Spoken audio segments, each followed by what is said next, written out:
All right. Good morning, everybody. If you could please stand and let's sing. We're going to sing Enter, Rejoice, and Come In.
Welcome, everyone. Good to see you.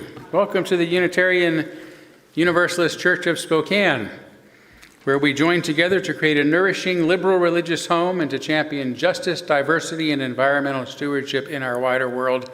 Or as we like to say in short around here, create community, find meaning, and work for justice. Woo! That's our version of amen in the Unitarian Church. Well, we also want to start by welcoming all of you here, welcoming all that you come with, all of your uniqueness, your unique beliefs, your background, your lifestyle, your experiences, your differences, all that helps make you who you are. We're glad to have you. And this includes, of course, those in the room with us, as well as those who are live streaming with us. Great to have all of you as well. Let's see, today's a holiday, right? Is that right? Oh yeah, it's Easter. As a Unitarian, it's always difficult for me to know what to say on Easter. Do I say Happy Easter? Do I say Happy Ishtar? Do I say Happy Days? Happy Sunday? Yes, Happy Sunday. So, yeah, I mean, happy spring for sure, right? We're all excited about that. So whatever this holiday means to you, it's not as big a deal in the Unitarian Church as it might be for some other churches that are meeting today. But we're glad to have you here, and whatever it means to you, I hope you have a happy day. I do know that the kiddos are going to have an Easter egg hunt after the service, so that's a tradition we definitely want to keep going. So we look forward to that.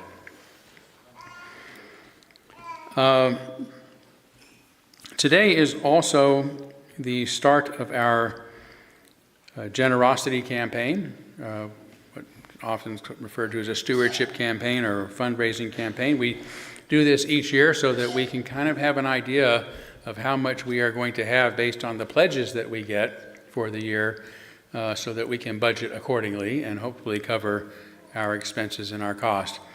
That sounds like a rather boring excuse, not a very inspiring excuse to contribute to the congregation here. But I think we do a whole lot more than just exist and keep the lights on, for sure. We have those fundamental realities we have to pay for and we need your support for. But beyond that, I think we do really create community, find meaning, and work for justice in ways that are far more sexy than just asking for your generosity. So please keep that in mind as the month goes on and we try to raise funding for the year ahead.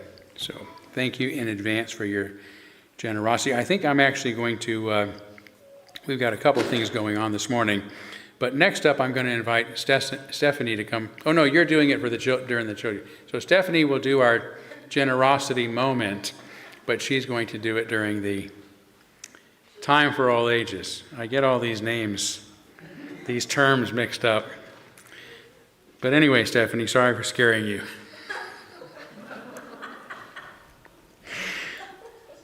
But I am going to instead ask our board president, Cindy Fine, to come forward. And we are going to have a new member welcome ritual here. So let me grab my...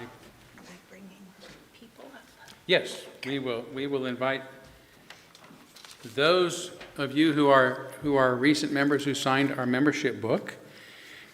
If you would like to come forward, if you're here, we would appreciate it. I think that we have the names in the order of service of some of those. Here we go. Yay! Yay!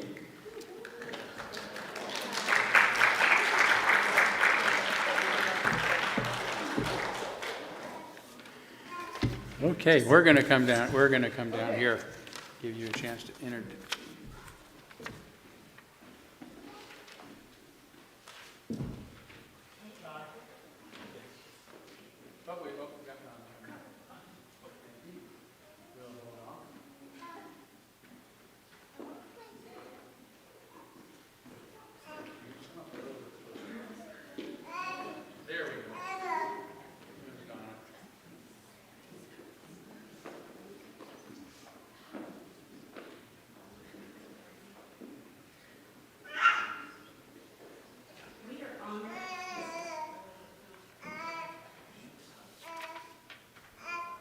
Check, check. We are honored that you have chosen to become members of our church, connected with Unitarianism, and expressed your commitment to our community. Membership at the Unitarian Universalist Church of Spokane is an opportunity to connect with others and make a positive difference in our world. We hope that you will feel safe to explore your own path, express yourself, and feel a genuine sense of belonging and support. And we look forward to better getting to know you and to benefiting from your presence among us. Yes, and I'm going to ad-lib just a little bit because for those who don't know, becoming a member here in the church involves a few things, but I think the most ritualistic part of it is signing our membership book. That also may sound kind of boring when you think about it. But if you think even more deeply about it, I mean, it's in the word signature, right? It is the most significant thing you can do. And I think signing our membership book, for those who haven't signed it, and those who have seen it, it goes back, it has the names and signatures of some of the original members dating back to the 1800s in it. And to me, signing that book does more for the congregation than it does for the individual signing it. Because what you are saying is, like anything you sign, right? I authorize this. I agree with this. I am co-authoring this. I am becoming a co-creator of this community by adding my name to this incredible list of people who have been part of this church since 1887. So yeah, it's absolutely an honor, truly an honor for us to have you become members and sign our membership book. So thank you for honoring us. You have signed it and therefore can take your rightful place among us. But we want to begin by honoring your membership by giving each of you a rose. A symbol of our love and of our hope that you will fully bloom in your new church community. although some of you have been here for a while, finally decided to join officially.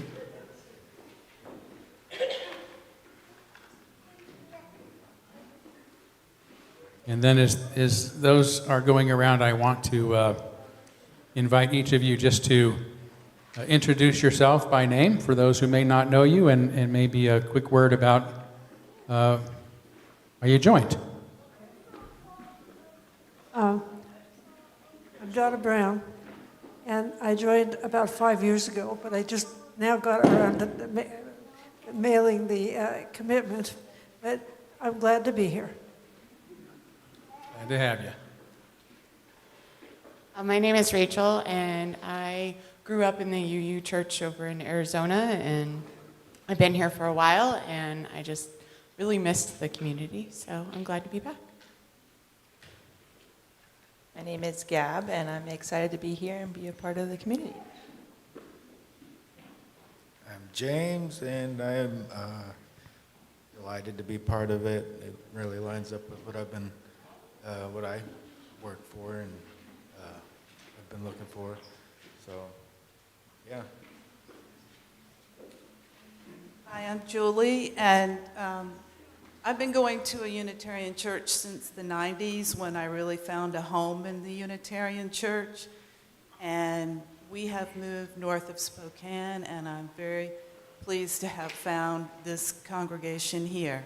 And I look forward to connecting with many of you. Dan, I'd follow Julie anywhere.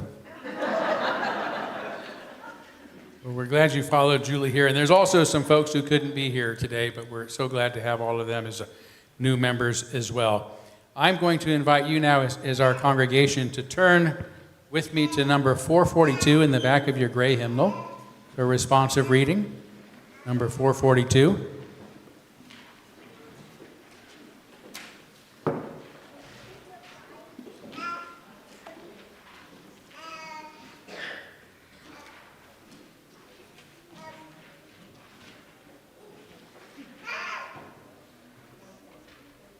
Wonderful. And this for those of you who can't see it up here, this is our message to you as a congregation from the back of our hymnal. It's a reading called We Bid You Welcome. And I will begin and ask the congregation to be our respondents. We bid you welcome who come with weary spirit seeking rest.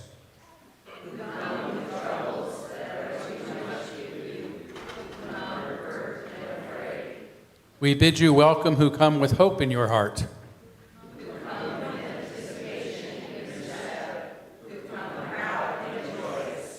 We bid you welcome who are seekers of a new faith.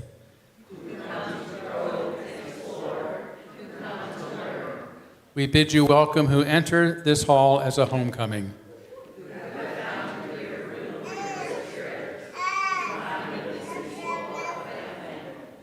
Whoever you are, whatever you are, wherever you are on your journey, we bid you welcome. You may now take your place among us. Thank you. And we invite you to enjoy some delicious chocolate cake with us after the service to celebrate our new members.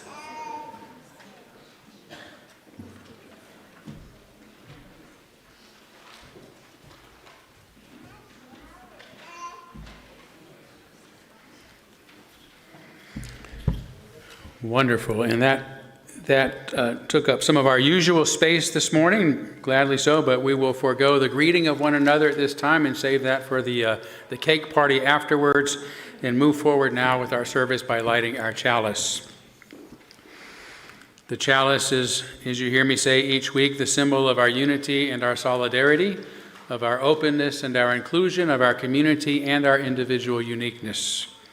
May this small flame be our offering of warmth to those who are cold and alone, and a light to those in darkness. May it be a flame that ignites justice in our world and a beacon of hope to those in need, and may it reflect at least a spark of truth wherever truth has been lost, and cast a healthy shadow of doubt wherever it's been found.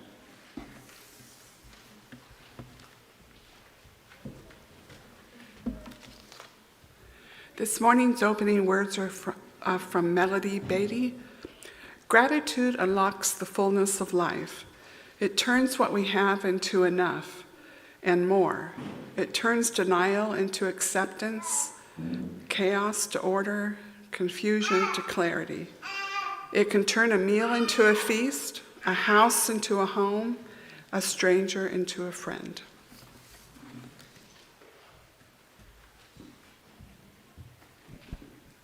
Okay, please stand and sing We'll Build a Land.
We are now going to kindle our candles of care for those who are most on our hearts and minds. That's okay. That's another version of amen in the Unitarian Church, so we're okay with that. But we do want to kindle our candles of care for those who we're thinking about most this morning. And I did not receive any specific requests from within our congregation, but do want to, as we have been for some time, kindle our candles of care for those in the world who are suffering from all of the horrors of war and violence going on right now, the people of Ukraine and Russia, of Israel, Palestine, Darfur, South Sudan, the many immigrants in our country who are living in fear in our own neighborhoods and streets.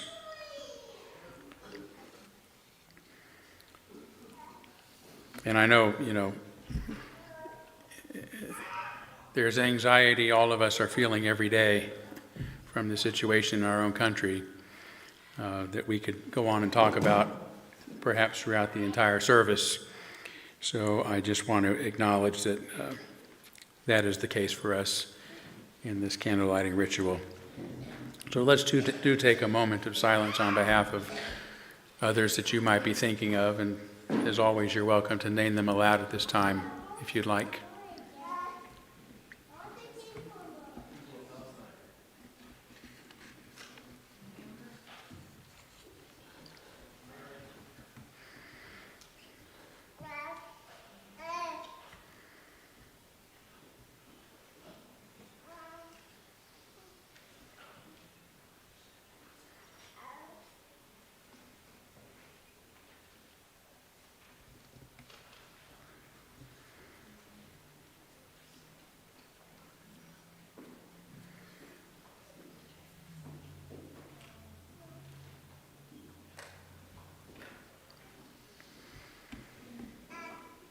those named aloud and those embraced in our silence, and all those who are suffering in our world at this hour, we hold in our community with compassion. And we now gratefully give and receive this morning's offering, which helps sustain this community and our mission to the larger world.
So normally I would invite the children to come forward for the Time for All Ages, but I know many of you have Easter baskets with you. So go ahead and stay where you are, and we'll all leave after I'm done sharing our story.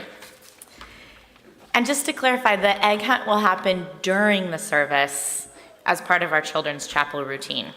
And I'm going to allow the kids to open 3 eggs, and then it's up to you as parents to put other parameters. Because of the generosity of the congregants, we hid, I don't know, it felt like thousands of eggs this morning. It was probably literally a couple hundred. So we have plenty of eggs for the kids to find, and I'm allowing them to eat 3 during our story. Okay.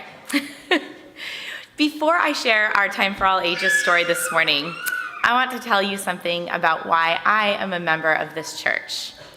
When I was growing up, I heard stories about Jesus in a Presbyterian church. And later, there was a time in my life when I really didn't connect with any church at all. The first time I heard the words of our chalice lighting, about 6.5 years ago, specifically the part about casting a healthy shadow of doubt where truth has been found, I realized I didn't have to leave my old stories behind.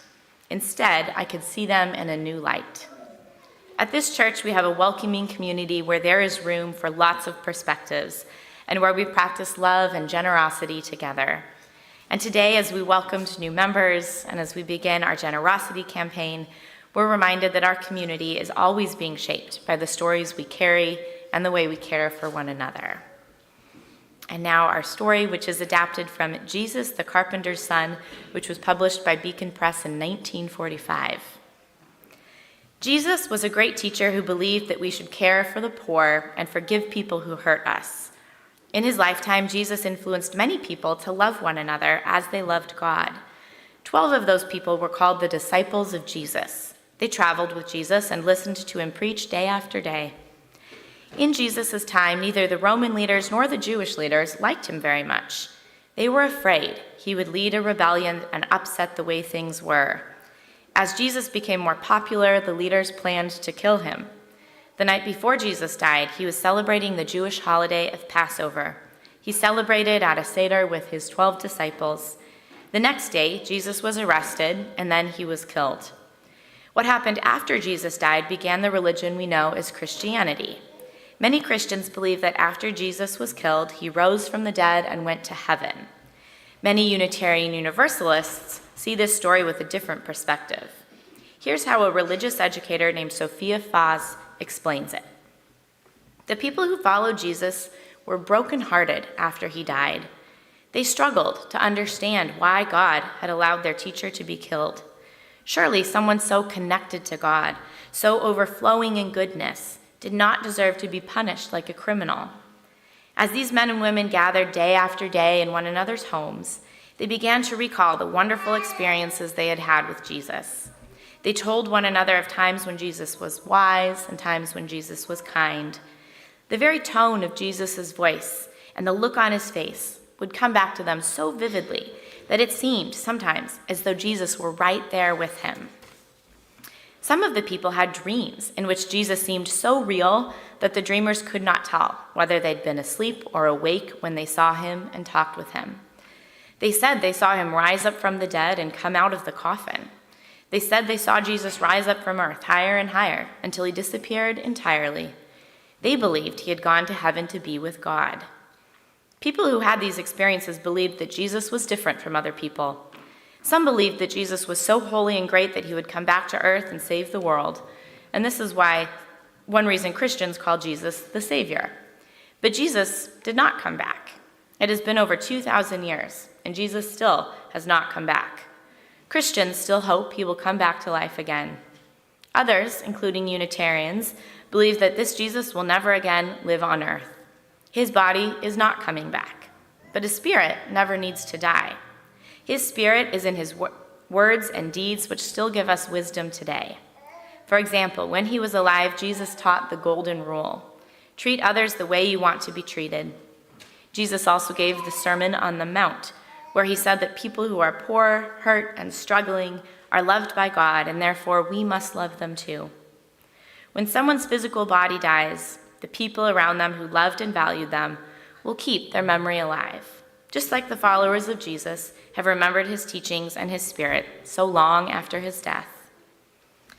So with those words, I wish you a happy Easter, and all together we'll sing the children out to Children's Chapel for our Easter egg hunt.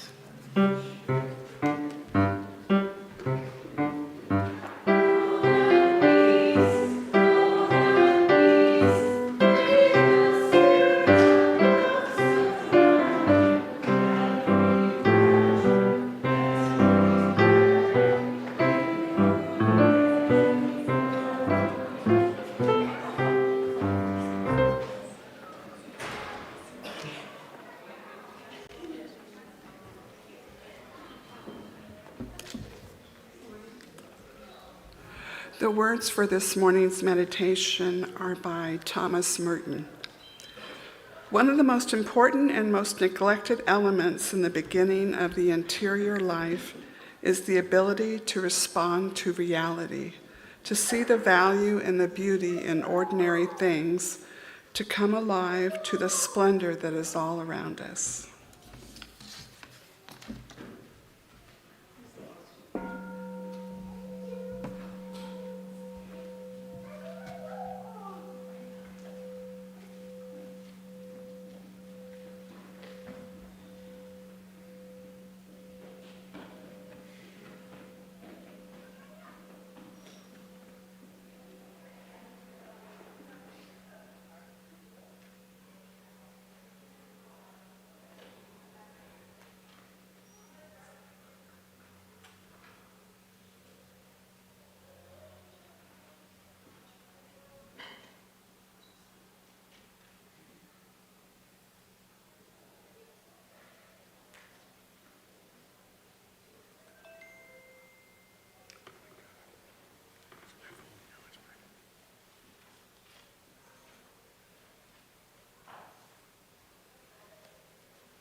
And I know I laughed when you left, but now I know I only hurt myself. Oh, bring it to me, bring your sweet loving, bring it on home to me. Yeah.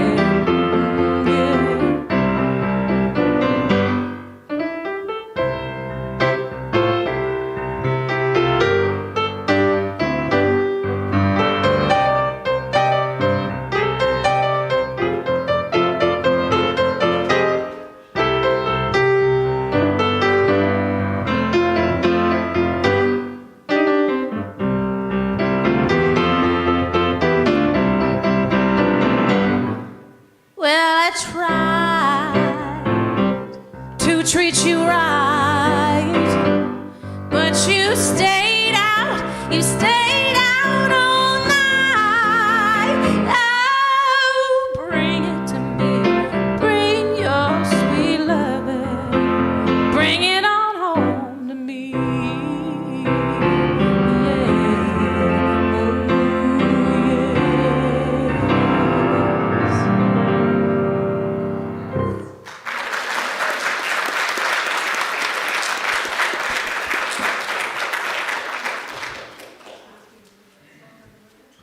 Right. Bring it on home.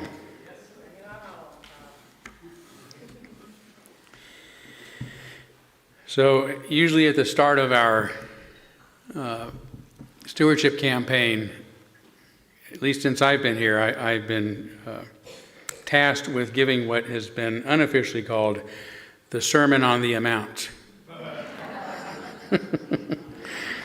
Now, I've never actually given the amount during a sermon, but I've tried to come up with sermons that, would be somewhat inspiring or informative about the purpose of our church or why we're here. And I think today's sermon on why I remain a Unitarian and what it means to me does just that.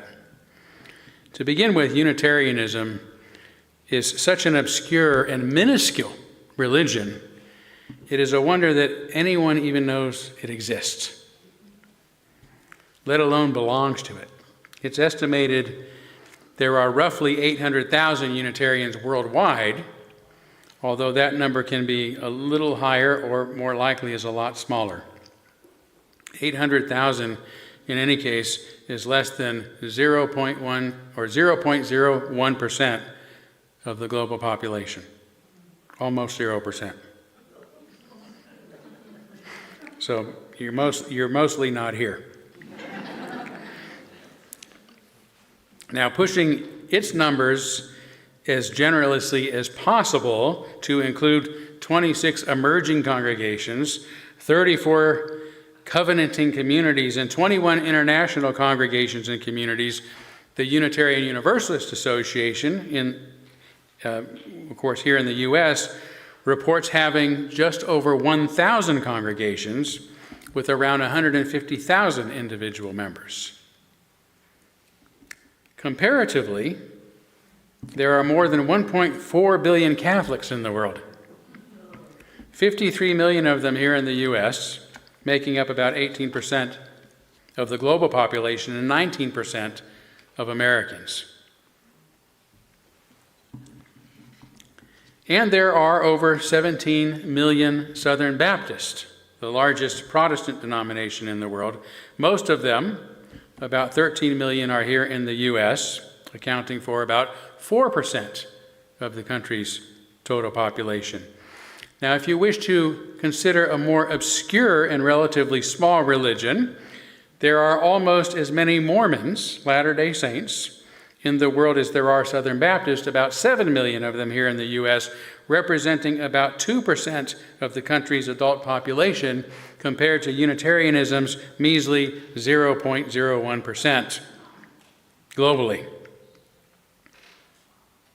So much for Thomas Jefferson's 1882 prediction that there is not a young man now living in the U.S. who will not die a Unitarian.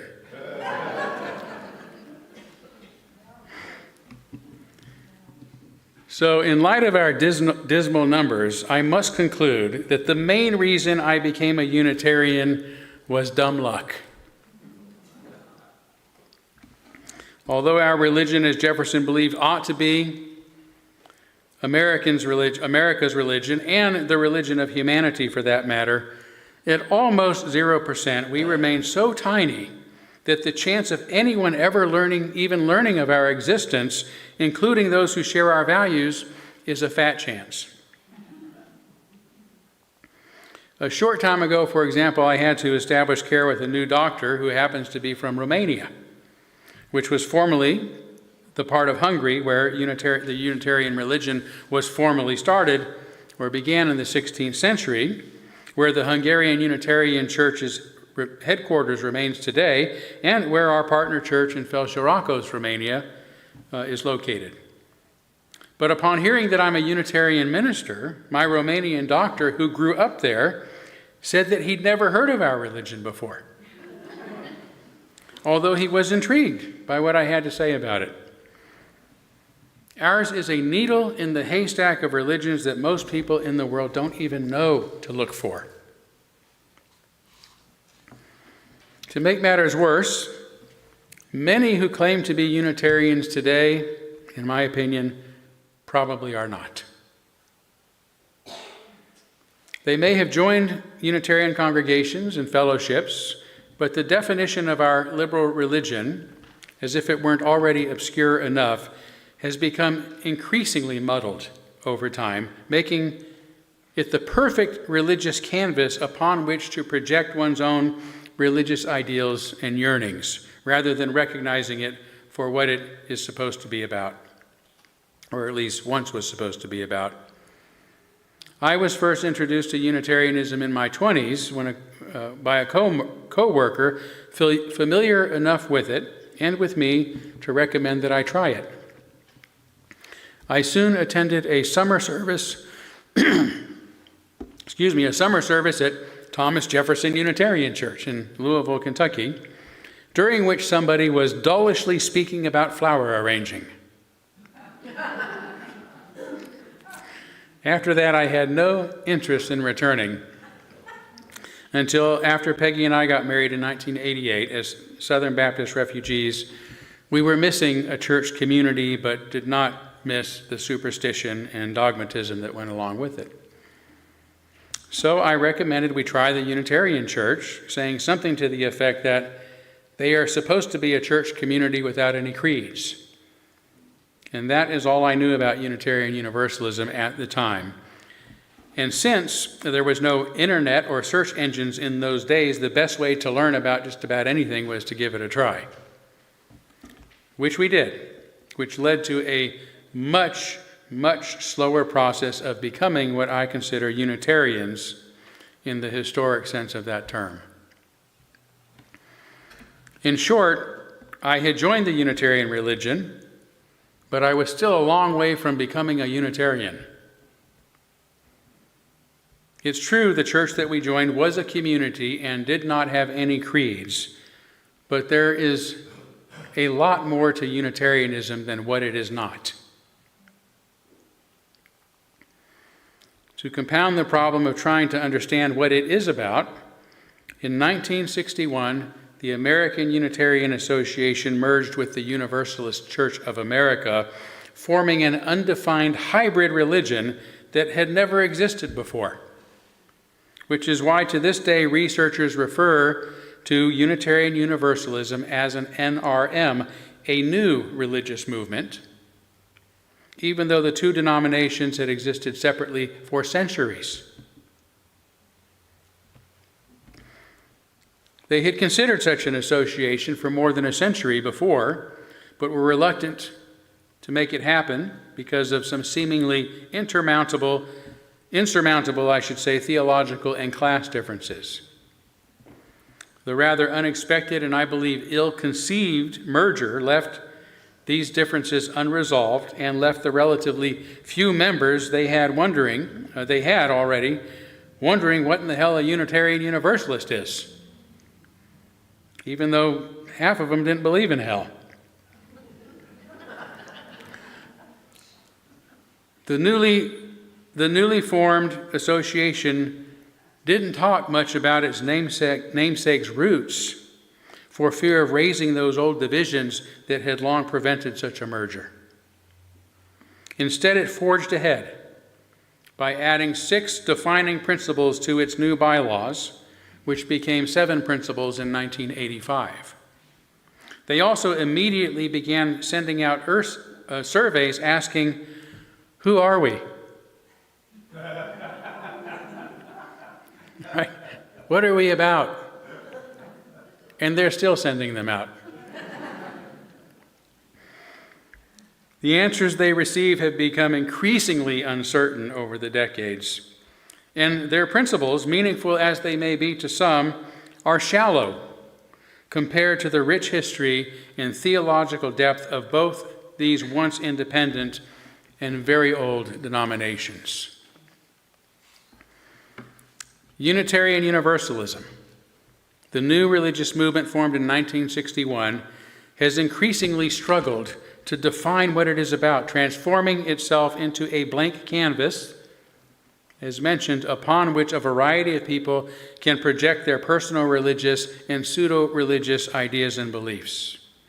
I sometimes call it the everything bagel of religions. And I often hear outsiders ask, "Oh, isn't that the religion that believes everything?" When the truth is we don't believe much of anything, right?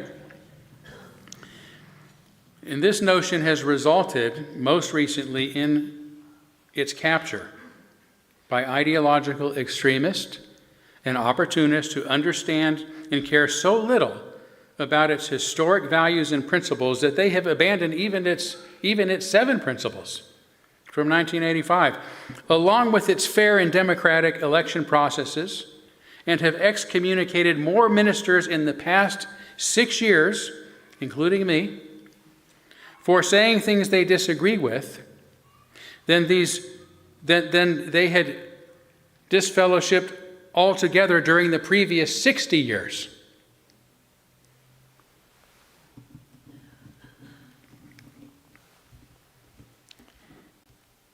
Its new leaders even associate both these venerable traditions, which were among the most active and vocal in both the abolitionist movement and the civil rights movement, with white supremacy. Whatever this NRM has become, it does not represent Unitarianism or Universalism anymore, if it ever did. Then I recently tried to found and shape a new association for the purpose of reconnecting us with our historic roots and values, the North American Unitarian Association, NAUA. Sadly, it turned into a fool's errand, for there are too many among us who prefer the shallow religion based on a few simple credo-like statements, the 7 principles that were written by the Unitarian Universalist Association in 1985, rather than the deeper meaning of our liberal religious heritage that formally dates back to at least the Renaissance. In his 2-volume work, A History of Unitarianism, written in 1945, Unitarian minister and scholar Earl Morse Wilbur summarized Unitarianism's fundamental principles as freedom, reason, and tolerance.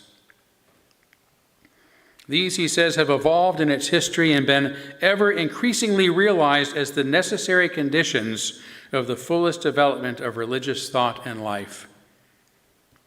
Wilbur died 5 years before the establishment of the Unitarian Universalist Association, upon which it is said that a mound of dirt mysteriously appeared in front of his tombstone, indicating that he had turned over in his grave. There's your Easter resurrection story, guys. That's as close as we're going to get. Human dignity maintained through freedom, reason, and tolerance were the simple values claimed by NAUA. which I insisted remain no more than a service and support organization, not a denomination, not a religious headquarters, and not a place for our members to store their personal versions of the Ten Commandments, the Four Noble Truths, the 5 Pillars, the 7 Habits of Highly Effective People, or whatever it is they wanted us to codify for them. As autonomous individuals and congregations. And this is part of what makes me a Unitarian. As autonomous and individual congregations, it was up to them to articulate their own principles and encode them wherever they wish. Hopefully, upon their own hearts, which is the only place that really counts.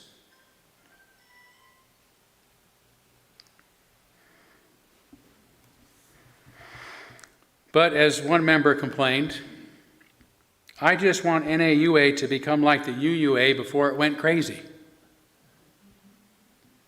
A sentiment I now realize is endemic among those claiming to be Unitarians and UUs.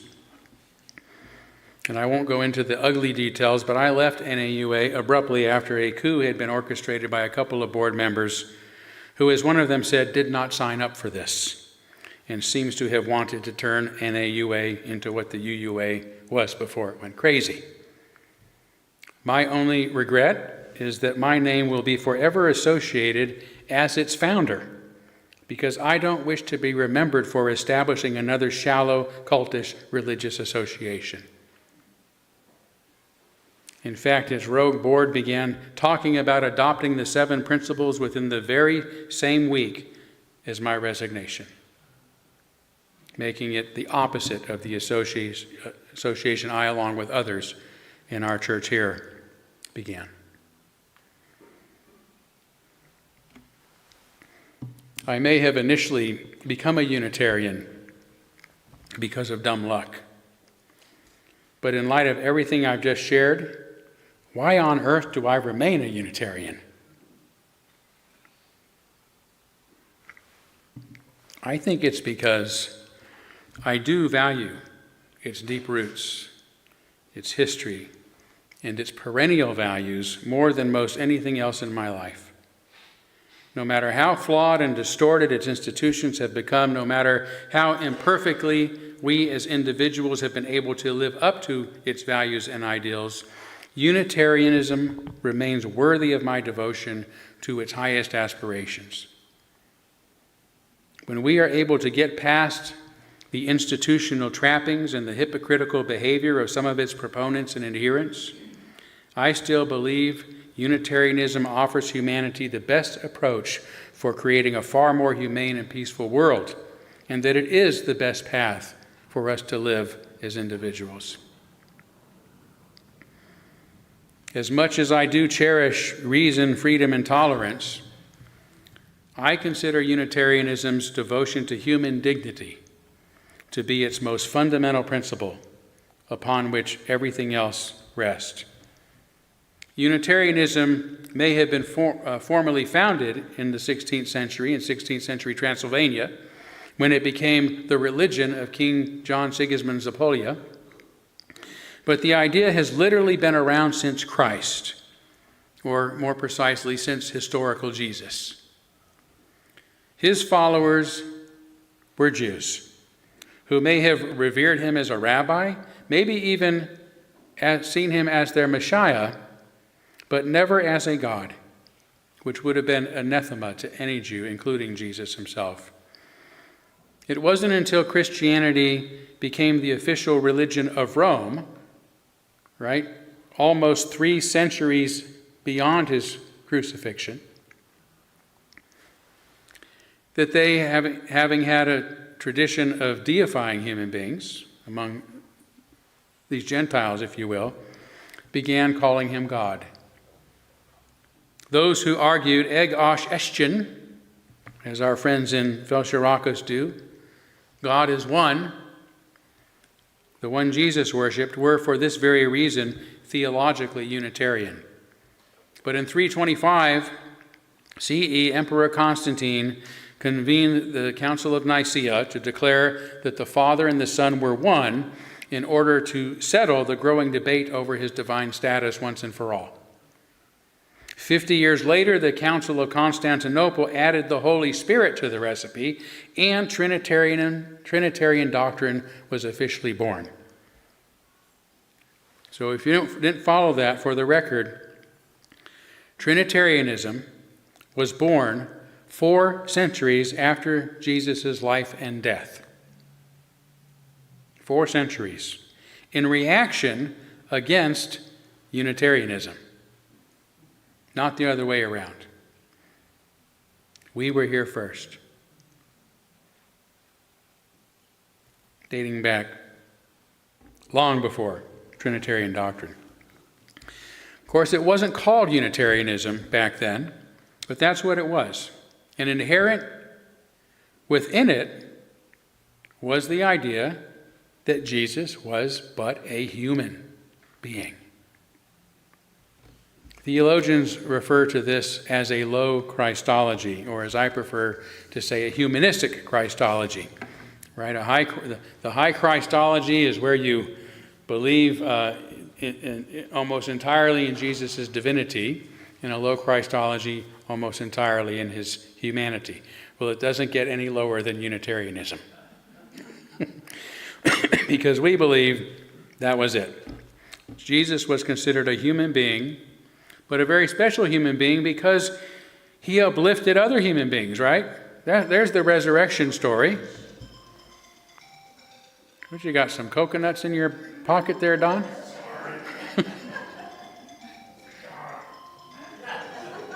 Jesus is tenderly calling.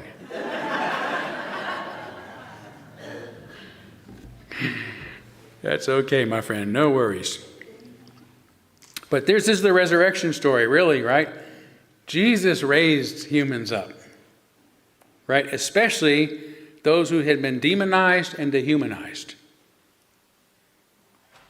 So from its very inception, this humanistic theology, this humanistic Christology, emphasized the inherent worth and dignity of every person. The idea that still most defines what it means to be liberal in our religion or otherwise. That's what it means to be liberal. To value human dignity. And after the end of the Dark Ages, when the invention of the printing press, I should say with the invention of the printing press and its democratization of the Bible, it became apparent to some that the revered book contained no mention of the Trinity the church authorities had long been speaking of. Theologian Michael Servetus soon wrote a book of his own about this marvelous discovery for which he was burned at the stake. And today remains known as the father of Unitarianism, of the theological idea called Unitarianism. And little more than a decade later, good King John Sigismund made Unitarianism his religion, not because of its theology, but because it preached tolerance for the people of all faiths. It was Sigismund who then issued the first religious toleration law in human history, the Edict of Torda, in 1568, allowing people in his kingdom to practice whatever religion they chose without fear of persecution or prosecution or punishment. Sigismund chose Unitarianism and issued the Edict of Torda because he knew peace could not otherwise be maintained in his unusually diverse kingdom. That was the religion necessary. So from its formal inception, we find most of what Wilbur saw and summarized for us: freedom to choose, think and speak for ourselves, and tolerance of those who choose, think, and speak differently than ourselves. But what about reason? Where does reason come in? As people with a strong humanistic bent, Unitarians are inclined to value human reason and reply, rely, I should say, upon human agency. Right? That's what respecting humanity does.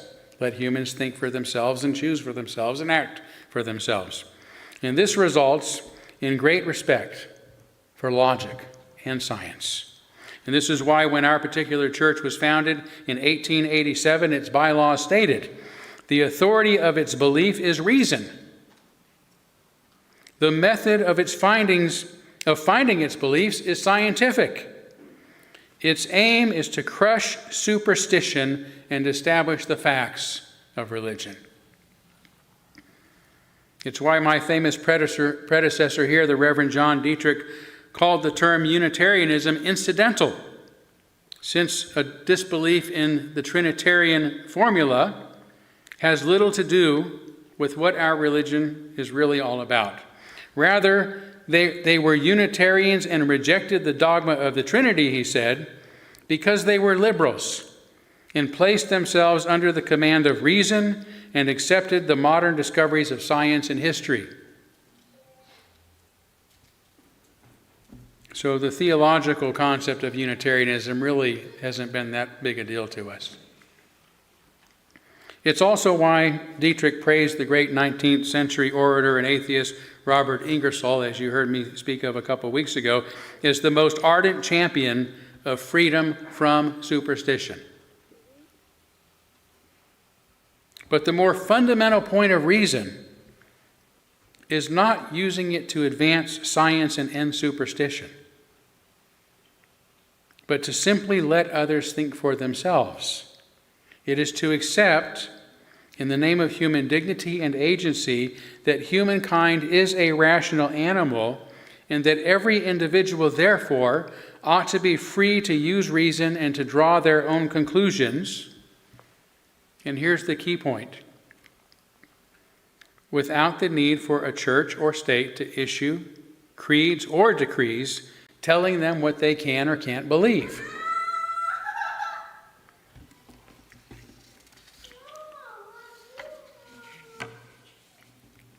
So these three core values, which freedom, which refers to the freedom to choose, to speak, to think for oneself, and to fully participate in the benefits of society without prejudice. Reason, which refers to thinking well, but more importantly, to respecting the ability of others to reason for themselves without getting mad because they disagree with us or say something we disagree with, or worse than mad. And tolerance, which requires us, even when we do disagree, to not only live and let live, but to protect the freedoms and the rights and the dignity of those we disagree with.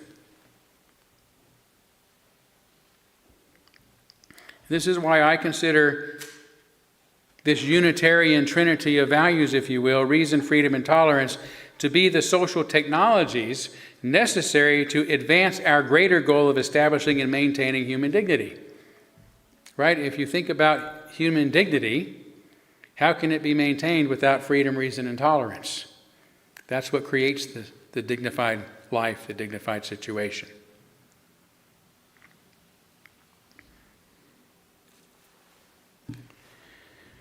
And it is what Unitarianism means to me and why I remain a Unitarian. Because its humanistic ethic is my ethic. It's fundamental to who I am. Sometimes I feel like I'm a Unitarian dinosaur, part of a religion that is rapidly going extinct. I feel fortunate to be the minister of such a historic church, especially one that has embraced human dignity from its inception, along with the principles of reason, freedom, and tolerance necessary to foster it. But during my 15 years here, I have encountered plenty whom I believe, as Dietrich also put it, became identified with Unitarianism by some mistake. Maybe they were born into it and consider Unitarianism a birthright. But we don't accept infant membership any more than we accept infant baptism. Unitarianism is a religion of adults.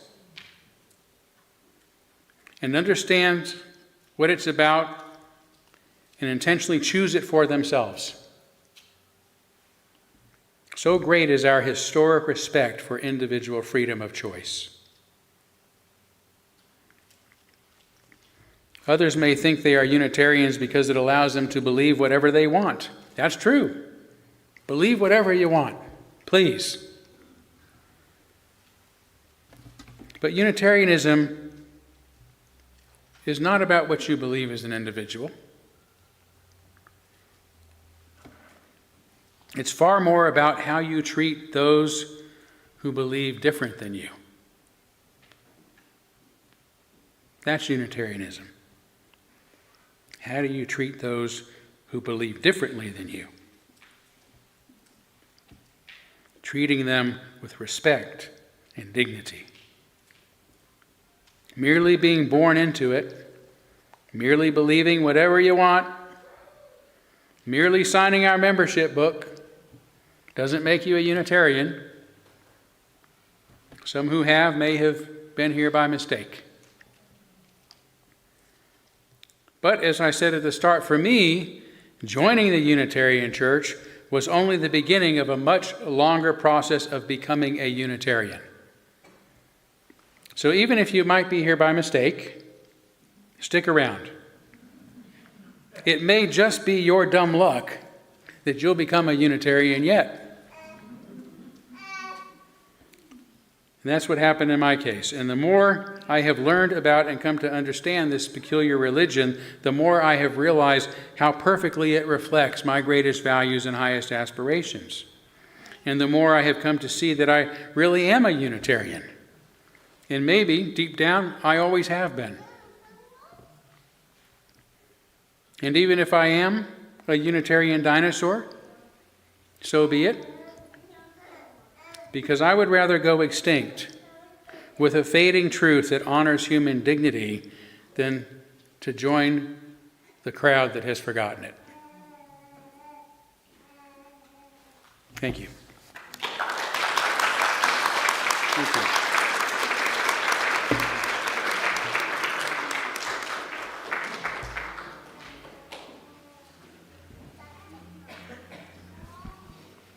Okay, please stand and let's sing.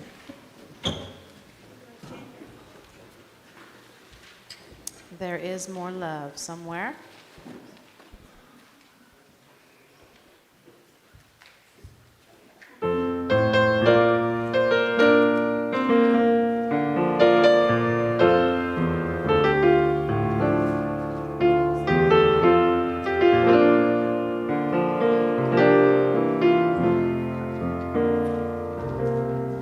There is more love somewhere.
Because one believes in oneself, one doesn't try to convince others.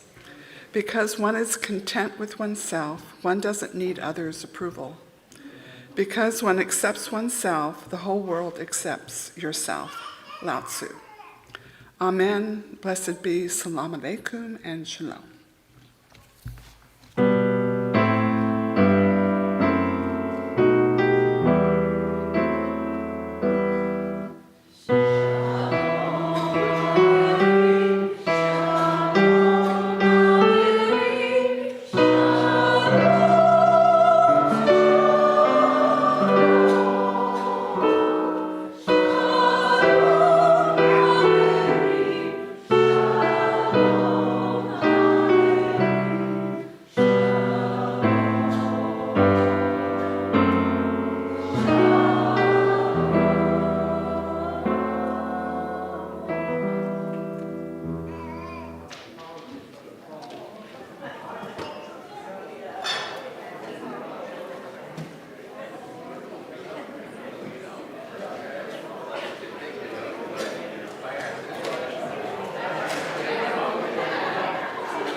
At least he's pretending to.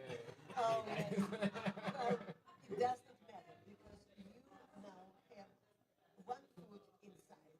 Right. So Right. whenever the other foot will be there. Right.